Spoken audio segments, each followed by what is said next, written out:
ಇವಾಗ ಗಿಲ್ಲಿ ಬಗ್ಗೆ ಒಂದು ಹೇಳಿಕೆ ಕೊಟ್ರೆ ಸಾಕಷ್ಟು ಚರ್ಚೆ ಕೂಡ ಆಯ್ತು. ಏನಂತ ಹೇಳಿದ್ರೆ ನಾಟಕೀಯವಾಗಿದ್ರು, ಅಂದ್ರೆ ಬಡವನ ವೇಷ ಧರಿಸಿ ಬಿಗ್ ಬಾಸ್ ಮನೇಲಿ ಆಡಿದ್ರು ಅಂತ ಬಿಟ್ಟು ಈ ಮಾತನ್ನ ನಾನು ಗಿಲ್ಲಿ ಅವ್ರ ಹತ್ರನೇ ಕೇಳಿದೆ. ಅಶ್ವಿನಿ ಅವರು ನಿಮ್ ಬಗ್ಗೆ ಈ ತರ ಹೇಳಿದ್ರು, ನೀವೇನ್ ರಿಯಾಕ್ಟ್ ಮಾಡ್ತೀರಾ ಅಂತ. ಅದಕ್ಕೆ ಗಿಲ್ಲಿ ಹೇಳಿದ್ರು, ಇಲ್ಲ ಇಲ್ಲ ಅಕ್ಕ ಆ ತರ ಹೇಳಿರ್ಲಿಕ್ಕಿಲ್ಲ ಅಂತ ಅಂದ್ರು. ಸೊ ಅವರ ಇನ್ನೋಸೆನ್ಸ್, ಅವರ ಮುಗ್ಧತೆ, ಅವರ ಒಳ್ಳೆತನ ಅಂತ ನಮಗ್ ಅನ್ನಿಸ್ತು. ನಿಮ್ಗೆ ಏನ್ ಅನ್ಸುತ್ತೆ ಮೇಡಮ್? ಈಗ ನಾನು ಮನೆಯಿಂದ ಹೊರಗಡೆ ಬಂದ್ಮೇಲೆ ನನ್ನನ್ನು ಕೇಳಿದಂತ ಪ್ರಶ್ನೆ, ನಾನು ಯಾವತ್ತು ಗಿಲ್ಲಿ ಹೇಳ್ದ ಬಡವ ಅಂತ ನಾನು ಎಲ್ಲೂ ಹೇಳಿಲ್ಲ.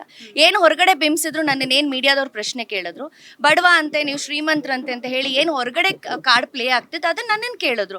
ಆಗ ನಾನು ಅದಕ್ಕೆ ನಾನು ಏನು ಉತ್ತರ ಕೊಟ್ಟಿದ್ದೀನಿ? ನಾನು ಎಲ್ಲಾದ್ರೂ ಹೇಳಿದ್ದೀನಿ ಅದನ್ನ ಗಿಲ್ಲಿ ಹೇಳಿದಾನೆ ಅಂತ ನಾನು ಎಲ್ಲಾದ್ರೂ ಹೇಳಿದ್ದೀನ? ಹೊರಗಡೆ ಏನು ಪ್ರಚಾರ ಆಗ್ತಿತ್ತು ನನ್ನನ್ನು ಮಾಧ್ಯಮದವ್ರು ಪ್ರಶ್ನೆ ಮಾಡಿದಾಗ ಅದನ್ನ ನಾನು ಹೇಳಿದ್ದೀನಿ. ಯಾವತ್ತೂ ಕೂಡ ನಾನು ಗಿಲ್ಲಿ ಬಡವ ಅಂತ ಹೇಳಿ ನಾನೆಲ್ಲೂ ಹೇಳ್ಕೊಂಡಿಲ್ಲ, ಇಲ್ಲ ಗಿಲ್ಲಿ ಬಡವ ಅಂತ ಹೇಳಿದಾನೆ ಅಂತ ನಾನೆಲ್ಲೂ ಕೂಡ ಹೇಳಿಲ್ಲ. ಹೊರಗಡೆ ಏನು ನಾವು ಬಿಗ್ ಬಾಸ್ ಮನೆಯಿಂದ ಬಂದ ತಕ್ಷಣ ಇವತ್ತು ನಾನು ಹೊರಗಡೆ ಬರ್ತೀನಿ ಅಂದರೆ immediately the very next day ನನ್ನ ಮಾಧ್ಯಮಕ್ಕೆ ಕರೀತಾರೆ. ಅಂದರೆ ನಮ್ಮ PR ಟೀಮ್ ಏನಿರ್ತಾರೆ ಚಾನಲಿಂದ ಅವ್ರು ಹೇಳ್ತಾರೆ, ನೀವು ಇಮಿಡಿಯೇಟ್ ಆಗಿ ನಮ್ಗೆಲ್ಲರಿಗೂ ಬೈಟ್ಸ್ ಕೊಡ್ಬೇಕು, ಅದೊಂದು ಪ್ರೋಟೋಕಾಲ್ ಇರುತ್ತೆ. ಸೊ ಪ್ರೋಟೋಕಾಲ್ ಪ್ರಕಾರ ನಾನು ಹೋದಾಗ ಹೊರಗಡೆ ಎಲ್ಲ ಈ ರೀತಿ ಎಲ್ಲ ಆಗಿತ್ತು ಅಂತ ಹೇಳಿದಾಗ, ಹೌದಾ ಈ ರೀತಿ ಎಲ್ಲ ಬಿಂಬಿಸಿದಾರ ಅಂತ ಹೇಳಿ ಅವ್ರ ಪ್ರಶ್ನೆಗೆ ನಾನು ಅವರ ಒಂದು ಇದಕ್ಕೆ ನಾನು ಉತ್ತರ ಕೊಡ್ತೀನಿ. ಬಿಟ್ಟರೆ ಎಲ್ಲೂ ಗಿಲ್ಲಿ ಹೇಳಿದ್ದಾರೆ ಅಂತ ನಾನು ಎಲ್ಲೂ ಹೇಳೇ ಇಲ್ವಲ್ಲ. ಸೊ ಏನು ಹೊರಗಡೆ ಬಿಂಬಿಸ್ತಾ ಇದ್ರು ಅದಕ್ಕೆ ನಾನು ಉತ್ತರ ಕೊಟ್ಟಿದ್ದೀನಿ ಅಷ್ಟೇ.